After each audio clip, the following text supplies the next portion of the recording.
ഇപ്പോൾ വരുന്ന ഒരു വാർത്തയിലേക്കാണ്. അതിർത്തിയിൽ വെടിയേറ്റ BSF ജവാന് വീരമൃത്യു. ആർഎസ്പുരയിലെ അതിർത്തിയിലാണ് BSF ജവാനായ ദീപകിന് വെടിയേറ്റത്. വിവരങ്ങളുമായി ശ്രീനാഥ് ചന്ദ്രനാണ് ചേരുന്നത്. ശ്രീനാഥെ, കൂടുതൽ വിശദാംശങ്ങൾ. ജമ്മുവിൽ നിന്ന് ജമ്മു നഗരത്തിൽ നിന്ന് ഏതാണ്ട് 37 കിലോമീറ്റർ അകലെയാണ് ആർഎസ്പുരയിലെ അതിർത്തി മേഖല. ഇവിടെ കാവലുണ്ടായിരുന്ന BSF ജവാന് ശനിയാഴ്ചയാണ് വെടിയേറ്റത്. ശനിയാഴ്ച രാവിലെ വെടിയേറ്റു എന്നതാണ് നമ്മൾ മനസ്സിലാക്കുന്നത്. പിന്നാലെ തന്നെ അദ്ദേഹത്തിന് ആവശ്യമായ ചികിത്സകളും മറ്റും നൽകുന്നുണ്ടായിരുന്നു. ആശുപത്രിയിൽ അദ്ദേഹത്തെ മാറ്റുകയും ചെയ്തു. പക്ഷേ ഇന്നലെ അദ്ദേഹത്തിന്റെ മരണം സ്ഥിരീകരിക്കുകയായിരുന്നു. അദ്ദേഹം വീരമൃത്യു വരിച്ചു എന്ന വിവരം BSF തന്നെ ഇപ്പോൾ അറിയിച്ചിട്ടുണ്ട്. ദീപക് എന്നതാണ് അദ്ദേഹത്തിന്റെ പേര്.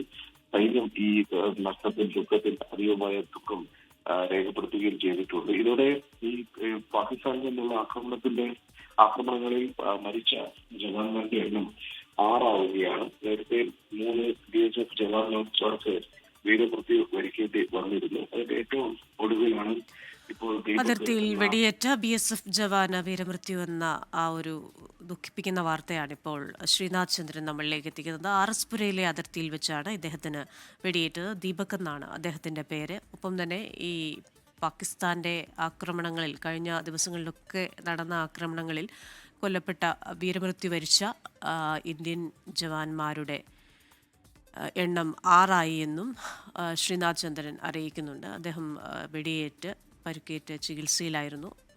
ഇപ്പോഴാണ് അദ്ദേഹത്തിൻ്റെ മരണവാർത്ത നമ്മളിലേക്ക് എത്തുന്നത്.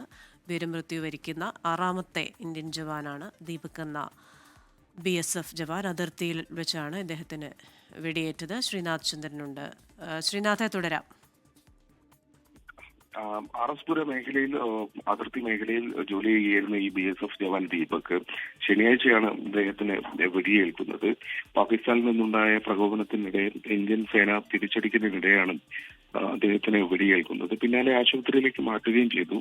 ചികിത്സയിലായിരുന്നു. പക്ഷെ ഇന്നലെ അദ്ദേഹം വീരമൃത്യു വരിച്ചു എന്ന് BSF അറിയിച്ചിട്ടുണ്ട്. ഇതോടെ പാകിസ്ഥാന്റെ ഈ സമീപകാലത്തെ പ്രകോപനത്തിൽ വീരമൃത്യു വരിക്കുന്ന 6ാമത്തെ സൈനികനാണ് ഈ ദീപക്. ഏതായാലും അദ്ദേഹത്തിന്റെ സംസ്കാരം അടക്കമുള്ള മറ്റു നടപടികളിലേക്കൊക്കെ കടക്കുന്നുണ്ട്. ആർഎസ്പുര അടക്കമുള്ള ജമ്മു മേഖലയിൽ കഴിഞ്ഞ ദിവസങ്ങളിൽ, ഇന്നലെ ഒരു ദിവസത്തെ ശാന്തത ഒഴിച്ചു നിർത്തിയാൽ അതിനു മുമ്പുള്ള ദിവസങ്ങളൊക്കെ തന്നെ രാത്രി കനത്ത വെടിവെപ്പ് നടന്നിരുന്നു. പാകിസ്ഥാന്റെ ഭാഗത്തു നിന്ന് വലിയ പ്രകോപനം ഉണ്ടായതാണ്. അതിന് പരമാവധി തിരിച്ചടി ഇന്ത്യൻ സേനയുടെ ഭാഗത്തു നിന്ന് ഉണ്ടാവുകയും ചെയ്തിരുന്നു. അതിനിടെയാണ് ഇന്ത്യയുടെ ഒരു ധീര പോരാളിയായ BSF ജവാൻ ദീപകിന് ജീവൻ നഷ്ടമാവുന്നത്, അദ്ദേഹം വീരമൃത്യു വരിക്കുന്നത്. ശരി, ശ്രീനാഥ് ചന്ദ്രനാണ് വിശദാംശങ്ങൾ നൽകിയത് ജമ്മുവിൽ നിന്ന്.